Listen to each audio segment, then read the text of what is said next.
to being with us today. The show is Diaspora Dispatches, bringing you up to date with the latest news from across the continent of Africa.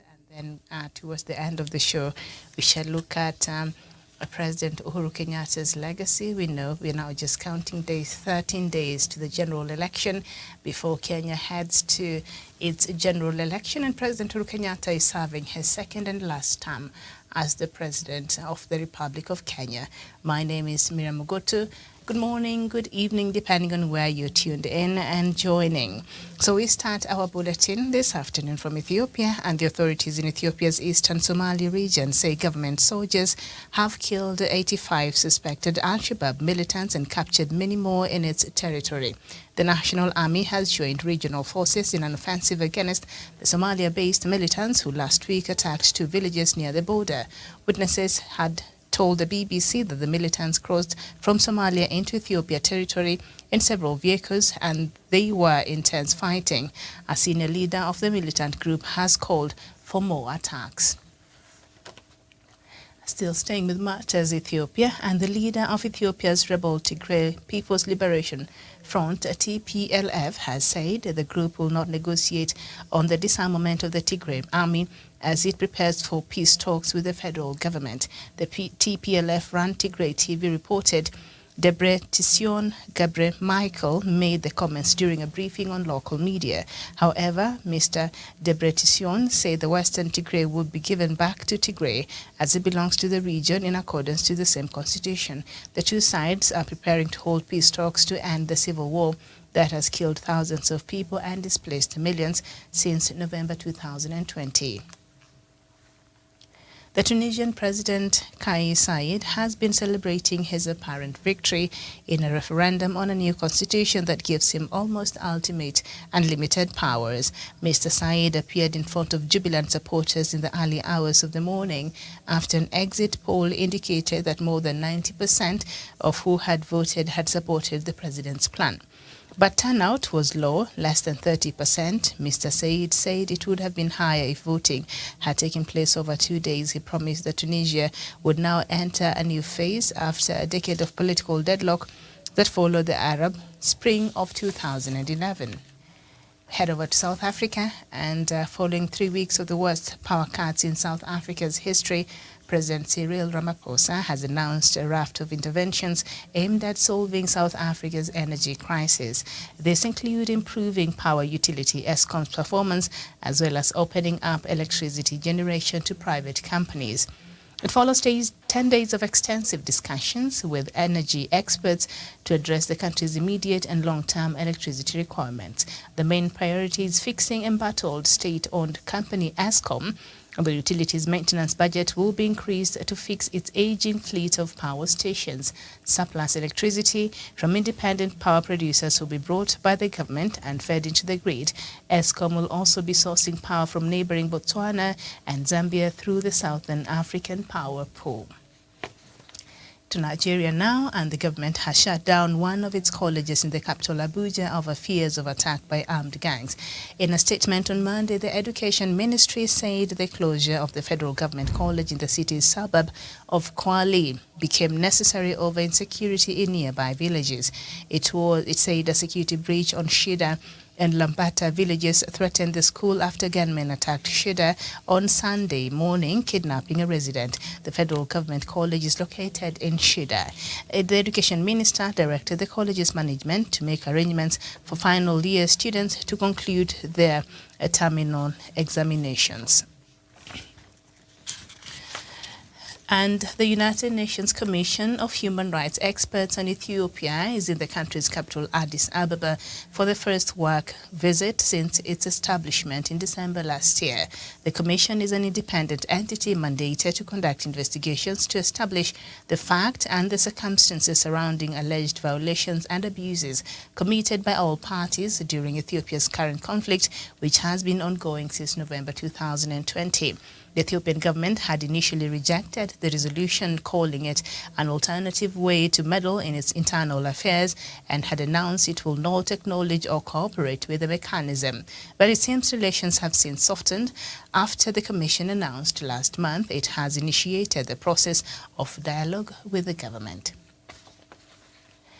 And we go to Mozambique, where dozens of jihadists have been killed during an operation conducted at the insurgents' main base in Macomia in northern Cabo Delgado province. Coordinator of the North Operational Theatre of the Mozambican Army Defense Forces, FAM Omar Saranga, has confirmed. The Mozambican Army also seized computer materials and communication radios from Gatupa base, which was considered a strategic area for the militants. Government forces also told journalists that a young man who said he worked as a security guard for the jihadists surrendered to them.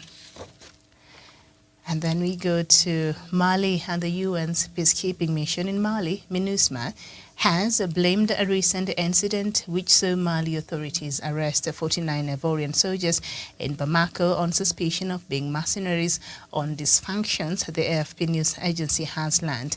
The ruling junta in Mali says its foreign ministry was not informed of the deployment of the soldiers via the official channels. MINUSMA has not yet officially commented.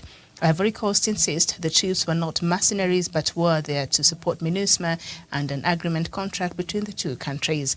Togo has been mediating between the two sides, and just last week, Mali's military government ordered the spokesperson of MINUSMA to leave the country. And we go to the DRC, and security issues were at the center of Monday's summit of heads of state and government of the Economic Community of Central African States, ECCAS, held in Kinshasa, Democratic Republic of Congo. The conflict between DRC and the March 2023 movement, also known as the M23 rebellion, of which Kinshasa accuses Rwanda of being a partisan, was also on the agenda, according to DRC President Felix Tshisekedi. The rise in the tensions between Democratic Republic of Congo and one of its neighboring countries, Rwanda, is a situation that he personally deplores and that he hopes will normalize with the goodwill and determination of all.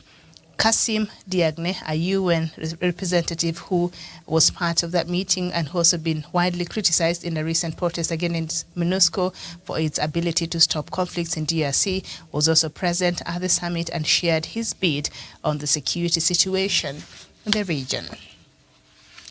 And we go to another part of Africa, that is Cameroon, and this time French President Emmanuel Macron arrived late on Monday evening in Cameroon at the start of a three-nation tour of Western Africa. It is Macron's first foreign trip since his re-election, and he seeks to reboot France's post-colonial relationship with the continent. Cameroonian Prime Minister Joseph Dion Goute was at the airport to greet him. Macron is due to hold talks today morning at the presidential palace with his counterpart Paul Biya, who right now is 89 years old and who has ruled Cameroon with an iron fist for nearly 40 years. The two leaders will discuss security in Cameroon, which has been riven by ethnic violence and insurgency by Anglophone separatists who have been fighting for independence for two English-speaking provinces since 2017. Northern Cameroon has also seen attacks by Boko Haram jihadists. On Wednesday, Macron travels to Benin, followed by Guinea-Bissau on Thursday. Back to Nigeria, and demonstration was held at the Ministry of Transportation in Abuja on Monday morning by the relatives of victims still in captivity. The protest was triggered by footage released on Sunday by the kidnappers, who were shown mercilessly flogging the captives. The kidnappers also threatened to kill some of the victims and sell the rest if the government did not respond to their demands. They also threatened to abduct Nigerian President Muhammadu Buhari and Kaduna State Governor Nasir El-Rufai. It is not clear what the terrorist demands are, but the video triggered criticism of the government's inability to rescue the victims. On Sunday, the president's spokesperson, Garba Shehu, called the terrorist threat propaganda and said security and defense forces have their plans and ways of doing things. Shehu was not immediately available for further comment, but security analyst Senator Oriegbu said the terrorists cannot possibly kidnap the president, but he warned that the threat must be taken seriously. At this point, you can't even have confidence like that. You never know. But anyway, we head over to Zimbabwe. And Zimbabwe's central bank has introduced gold coins that it hopes will ease citizens' demands for foreign currency, but economists and ordinary Zimbabweans are skeptical. At the official launch of the gold coins in Harare on Monday, John Ngundia, head of the Reserve Bank of Zimbabwe, said the coins are designed to reduce demands for US dollars in the country.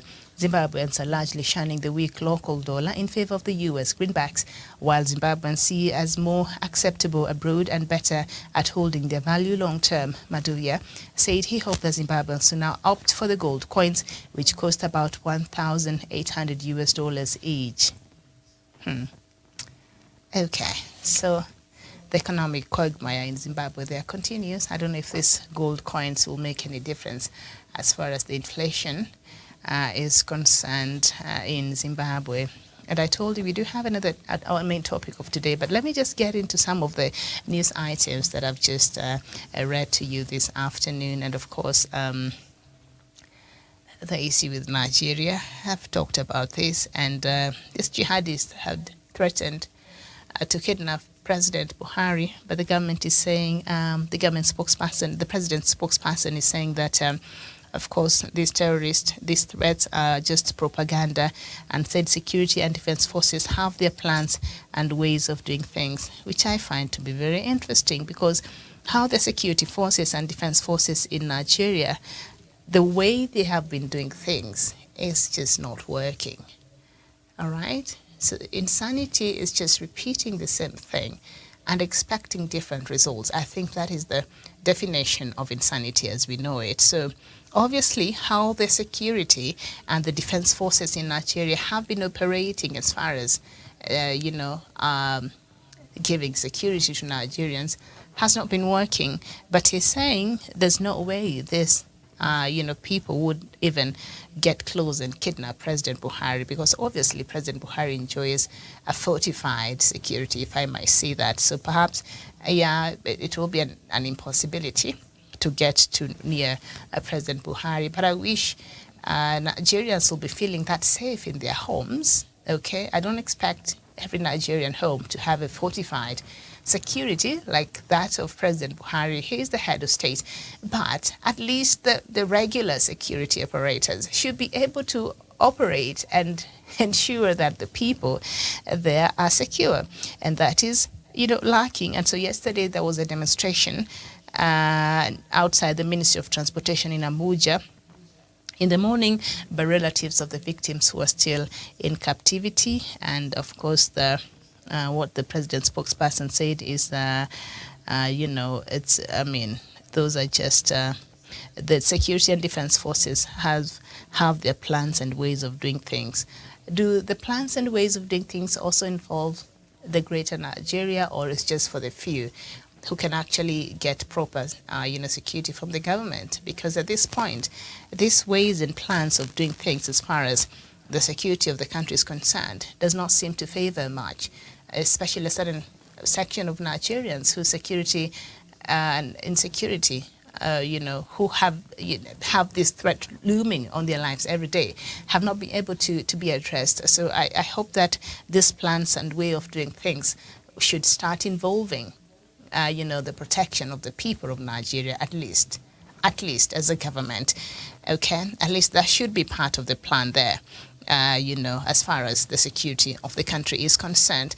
All right, so another story that I find to be very, very interesting. President Emmanuel Macron is in Cameroon, and Cameroon, we know, also has problems similar to what we see play out across the world, and the southeast part of Cameroon that is occupied by the southwest and southeast, the Anglophones, the English-speaking Cameroons. Cameroon has two sides. The upper part and the bigger part of Cameroon is French-speaking, Francophone, and the other part, the southeast and the southwest, is Francophone. So because of what has been happening and what they feel is a structural marginalization of this population, they have been agitating to secede from the Greater Cameroon. So that has really created a renewed crisis from 2017, and calling for themselves to be allowed to have a referendum. I think the same cries from a section of people like the Biafrans, all right. But of course, President Paul Biya has not been very keen in offering this as a solution to end this standoff that has existed that has caused a lot of insecurity in that region. Okay, so there has been a lot of, very activities that goes cause a lot of harm as far as human rights abuses is concerned, and they're part of the separatists have been accused of some of the heinous acts that have been happening in that area, but also the government has also been accused, and the army in particular has been accused of carrying out the arson attacks that we've seen in that area, the rapes of children and women that we've seen in that area. And a matter of fact, I think the court in Cameroon just the other day found some soldiers culpable of that. So it has been a mixed bag of nothing good, both from the separatist side, but also in the larger government side and President Paul Biya. So what I find to be very ironic in this visit, because I've seen how France has given so much grief to some of its, especially former colonies who are trying to break away from its grip. You know, France never really left its former colonies. And so countries that have decided they want to choose a different diplomatic route, as Mali and others, they have been, France has not been very, very kind to them. And of course, France has come out and accused certain countries. And we've seen France being in the forefront among other European countries and Western countries as far as human rights and good governance and things like, and democracy. They support that. That is the foundation of their country. But now when I see President Emmanuel Macron visit Cameroon, and we know Paul Biya does not stand for any of those values that the Western countries keep preaching for us. So I would expect a democratic country that has respect for human rights, like France, that the president of that country would not even consider visiting a country like Cameroon, owing to what has been happening recently and even in the previous years. First of all, Paul Biya has been in power, I think, come August this year next month, sorry. He will have served for 40 years as a president. So that means Cameroon does not enjoy democracy as far as the books of France is concerned, and that is something that France fights against.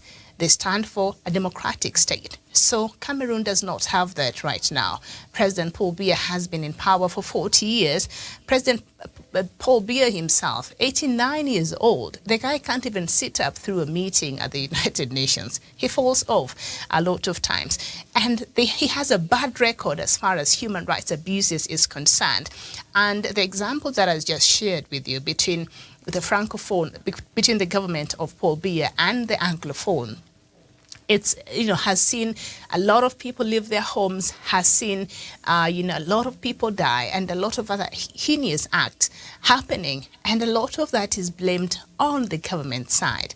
But President Macron, Paul Biya has not done anything tangible to address that matter. So the fact that Macron will choose to go to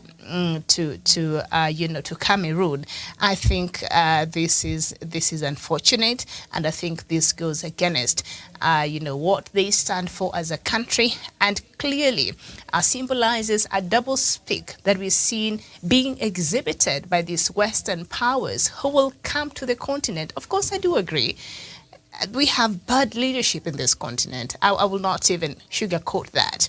Very few countries, you would say, at least their presidents or the heads of states or the leadership there is really trying to do right by its people. But majority of what we see here is just a bunch of, people who are greedy for power and who have no interest in bettering the lives of people who have put them in positions of power. And Cameroon is just not one of them. And so as much as they come in here and they drum to us and just choke us with the issues of good governance, of democracy, of human rights and all respect for human rights and things like this, but you still go and visit a country that is notorious in that. does not even have any kind of existing democracy, or, according to even what will meet the standard of the Western world, I think it's very hypocritical. So I think France and President Macron's visit does not paint him and what France stands for in a good light. And so I'm disappointed. And apparently these two leaders will discuss security in Cameroon, which has risen by ethnic violence, I've told you, between the Francophone and the Anglophone, and an insurgency by the Anglophone separatists who have been fighting for independence for the two-speaking provinces. So I don't know what they're going to discuss as far as, security is concerned, but we do know that Cameroon has also been, affected. Some parts of Cameroon have been affected by the frequent jihadist attacks that emanate from, Nigeria. There's a border there they share, and lots of some Boko Haram activities. So I think that could make part of that, but also because I think France is losing. It's some of the countries and partners it had with some African countries. So I think it's just it's on a charm offensive. I'll call it that. President Emmanuel Macron is on a charm offensive to try and see if he could make sure that the partners and these countries they've had for a long time do not go astray or find new alliances. So it's just to reiterate the position that France has played as far as these diplomatic ties are concerned. But I find it very ironical, and I find it very. I don't think it's a good look for Macron. And I don't think it's a good look for France. But as we know, the way they've been doing their things there, it's very, I think, depends on their interest and how well their interests are served in a particular country. They pick and choose how these issues relate to them as far as democracy, human rights, and good governance, and things like that. So I think they pick and choose, but they're not consistent. Otherwise, if France was consistent, then President Macron would not even set foot in Cameroon. Okay, so the hypocrisy there is just very, very loud. And so anyway, Tunisian leader is expected to win that referendum that happened. And because majority of the voter turnout is less than 30%, and some other polls projected to be about 25%. So it's very low as far as that is concerned. But I think this is a double double sword for the people who are calling for change in Tunisia, and those who want President Kais Saied to even resign, and who have been protesting the one-man rule that has been ongoing in Tunisia for like almost a year now. So they did not show up. Majority of Tunisians did not show up to vote. And look at that. So president supporters showed up, the 25%, showed up to vote, and they will hand President Saied, victory. So I don't know whether sometimes they miscalculated in this regard. Maybe they should have showed up to vote. And the reason why they did not want to show up to vote, because they did not want to legitimize this process, which they've been terming as illegal and unnecessary, and it's just a constitutional coup. That's what they are terming it. So now, by them not showing up, and the larger Tunisians, public not showing up to participate in this vote, they have essentially handed over Kais Saied whatever it is that he wanted through this dubious referendum, because his supporters turned out to vote, and from the people who turned out to vote, there is a possibility he'll get 90% of the people who voted. So I think this other side have lost. So I don't know if it would have been wise for them to just show up and vote against that constitution, or if at all, maybe they did not trust the process as well. Maybe, I don't know if they feared, though, it will not be free and fair. But I think them not showing up to vote now has, directly handed over Kais Saied more powers, and to have these, changes he wanted in the constitution that will allow him to have unlimited powers, basically to become another strongman in the continent. So it's just a double-edged sword. So anyway, there is The 22nd summit of the East African Community happened, I think, last Friday on the 22nd.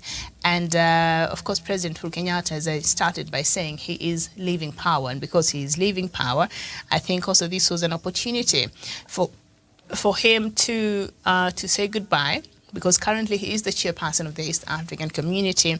And so it was an opportunity for him to give his last speech and also to just say goodbye.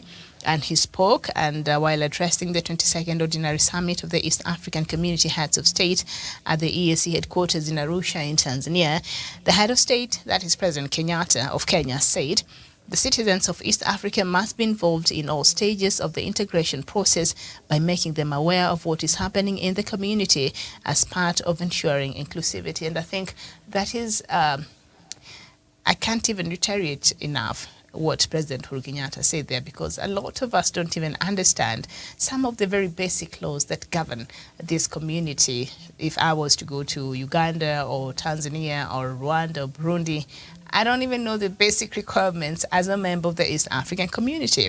So President Uhuru Kenyatta posed a challenge to, the citizens in these countries. I think now we are seven? Seven or six.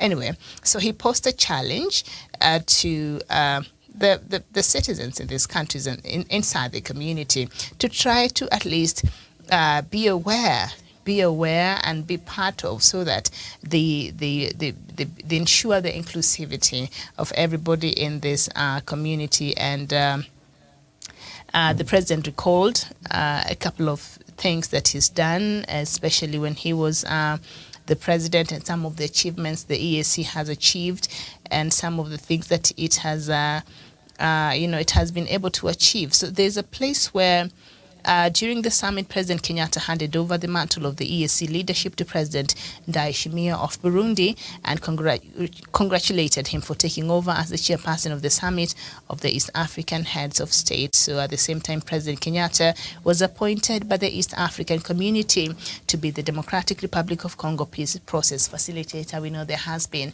some conflict, some active conflict in the DRC, and President Kenyatta, while still the chairperson of the East African Community, I think started the process of trying to mediate there. And so I think it was only right that he continues to do that. So he will continue to do that even after leaving power as the president of the Republic of Kenya. So he will continue to spearhead and facilitate the peace process in the Democratic Republic of Congo. And so we will see if at all, peace can be peace can be arrived at, because this conflict in the Democratic Republic of Congo has really claimed a lot of lives, and so many people have become refugees and things like that. So people are suffering. So I think if we can have a stable Democratic Republic of Congo, then I think it will be a great thing, for that. So I think President Uhuru Kenyatta, since he started the process, he will be the right person to continue with it and to ensure that he delivers on that mandate. So, and since he will not be having any other responsibilities as the head of state, I think now he can fully focus on the mediation process there between the Democratic Republic of Congo and especially with its neighbors, because the DRC has consistently accused Rwanda of being part of that mess, has accused Burundi of being part of that mess, and has accused Uganda of being part of that mess. So now that Burundi's President Evariste Ndayishimiye is the new chair of the EAC, because I feel like President Uhuru Kenyatta really, in his capacity as the East African head of state, community head of state, chairperson, he was able to really push, especially as far as mediation processes and just bringing this community together, leaving a more cohesive East African community. I think he really tried, and he was very intentional about doing that. So I don't know, with the coming of Ndayishimiye as the East African community chairperson, if this will change the trajectory of how some of these issues have been handled. I don't know if he will treat like the issue of the DRC as far as solving that conflict is concerned, with the urgency that, for example, President Uhuru Kenyatta treated that with. All right, but I think it's too early. He was just handed over on Friday, so we will see how he will handle some of these things. And maybe we see if at all, because Somalia has also started again its process of wanting to join the East African community. It has applied now for the third time. So I don't know if, they'll be able to, under his tenure, Burundi's president, Ndayishimiye, because Somalia's president was also part of that meeting. That means the intentions still stay true. So we want to see if whether under him he will, because I feel like President Uhuru Kenyatta really pushed for the Democratic Republic of Congo to be part of the East African community. I feel like he really had a front row push of that, and now we have to help the DRC as the East African community to solve its issues. And I'd like to see if through a different leadership, if Somalia will be allowed to join the East African community. Because if you allowed South Sudan to join the East African community, you allowed the Democratic Republic of Congo to join the East African community with the same issues that this country have. They do share a huge chunk of that, except for the tourism part. But when you look at the activities that are ongoing in the DRC, all right, the premises are different, but there's an active conflict ongoing there. Okay? Maybe the actors known, or as the allegations go, but in Somalia. So if it's the instability, it is being experienced in other countries, so you can't keep qualifies to be a member. Thank you so much for your time. This has been Diaspora Dispatches. My name is Miriam Ogutu. Enjoy the rest of your day. Bye-bye.